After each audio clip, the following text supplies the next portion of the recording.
Well, hello there. I'm Pete LaFrance, the old growler, and welcome to Meeting Expectations. This is a special edition with Master Sommelier Fred Dex. Fred, introduce yourself. Hey, what's up, everybody? What's up, old growler? My neighbor here in Brooklyn, Fred Dex. I'm a wine guy by trade, but a beer drinker through and through. They say it takes a lot of great beer to make great wine, and I'm looking forward to having another edition here with this cool beer. I'm actually very interested to see what happens with the expectation of this beer today. So, take it away. All right, if you're new here, what we do is we read of what's on the label of a bottle or a can and see what they're trying to sell us, and then see if it meets expectations. And for those of you who, and don't forget, if you enjoy these, click on the subscribe button and the bell. That way you won't miss any of our presentations. Bing, bing, bing. For those of you who are returning, well, let's see what we've got here. Anderson Valley's The Kimmy, The Yink, and the Holy Gose Ale. Haha, the Holy Gose.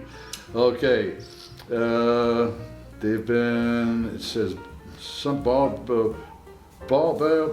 about making beer since 1987. Bullhorn? What does it say? Yeah. Boldhorn? Boldhorn. Boldhorn. Okay, the usual Surgeon General's warning here. 4.2% alcohol by volume.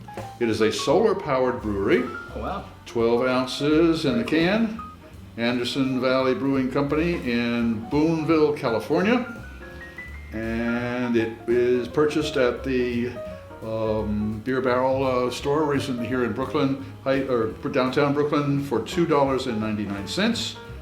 Oh. And that is about all. There's nothing about IBUs or to tell us why there is a bear with antlers on the label.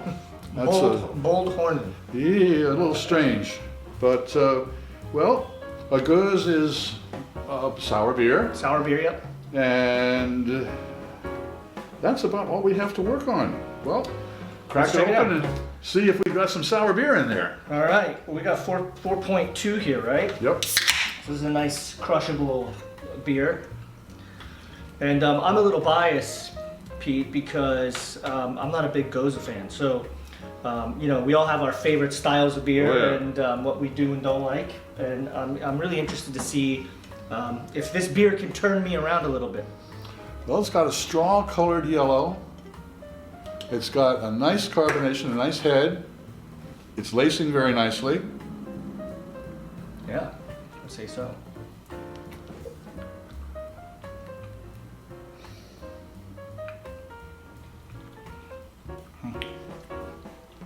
That's, Like drinking carbonated lemonade. yeah, that's exactly it. Yeah. So a lot of fresh lemon. Yeah, yeah. Well, Anderson Valley, they make some pretty good beers, and they've been doing this craft beer since 1987. It says. Mhm. Does that predate Sierra Nevada? Oh, Sierra Nevada was back in The 70s? 70s, yeah. Got it. Because this is still when the craft, brewing was nascent. Yep. There weren't a lot of breweries making this level. Or even trying to do Gose. Yeah, yeah. Well, this is it's certainly, it's not knocking my socks off, but it's not supposed to. There's a bit of maltiness to this, or something that's, I almost want it to be more sour. Mm-hmm, yeah. There's something on the mid palate here that it stops and becomes a little bit malty, a little bit, not nutty, but that malty, grainy sort of. It's missing. There's something missing, yeah. There's a bit more citrus pop and Yep. a bit more floral pop. But for me, that's not a Gose drinker. Right. I could definitely tolerate if I was at a backyard party, or a picnic, or somewhere where I wasn't in a controlled environment of the beers I'm having. I So could this would definitely, I could knock back a couple of those and just be cool with it. This would be a gateway Gose. Yes, gateway Gose, definitely. And what's the history? Is there any history that you know of about Gose? I believe it's Belgian. It's Belgian or German? Belgian, and it has to. It had to do. It works with, as I understand it, Brettanomyces. Brettanomyces. It's not a yeast, is it? It's a microbe, I believe. It's a yeast. Okay. Yeah. So that is what gives it the sourness. Yeah. But also there is a microbe that Louis Pasteur discovered when he was doing the work on beer sterilization methods. Yep. That causes beer to go sour. But so the Belgians deliberately made it so it is a style of beer.